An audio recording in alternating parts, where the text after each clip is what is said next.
ખાતર અને રાસાયણિક દવાઓ છે. તો જે અત્યારે જે આખા આપણે ભારત દેશમાં કેન્સર નામનો મોટો બીમારી જે ભરડો લીધો છે નીરુભાઈ, એનું મુખ્ય કારણ રાસાયણિક ખાતર અને રાસાયણિક દવાઓ છે. તો એ આપણે ન વાપરીએ અને ઓર્ગેનિક તરફ વળીએ એવી મારી અપેક્ષા છે.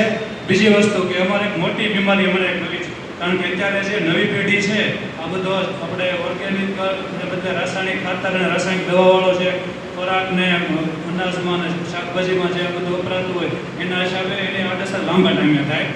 વંજત્વ નામની બીમારી આવે છે. વંજત્વ એટલે કે અમારે અહીંયા આવતા હોય દર્દી કે વેરસ થયા હોય, 10 કપાલ હોય તો એમાંથી 6 કપાલને 6 જણાને બાળકો જ નથી. ધીરુભાઈ, એ મોટી પ્રશ્ન છે. તો એ પ્રશ્નના અનુસંધાને જે આ ઓર્ગેનિકની વાત કરી તો ઓર્ગેનિક અપનાવો એવી અત્યારે તમામ ડીલર મિત્રો એ આપણે ગામડાના છેવાડાના ખેડૂતો સુધી માહિતી પહોંચાડે અને એ ઓર્ગેનિક તરફ વાળે એવી મારી અપેક્ષા છે અને એ ખાસ અમારો આગ્રહ છે.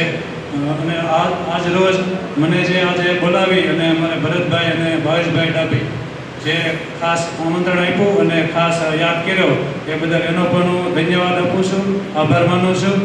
અસ્તુ. ભારત માતા કી જય.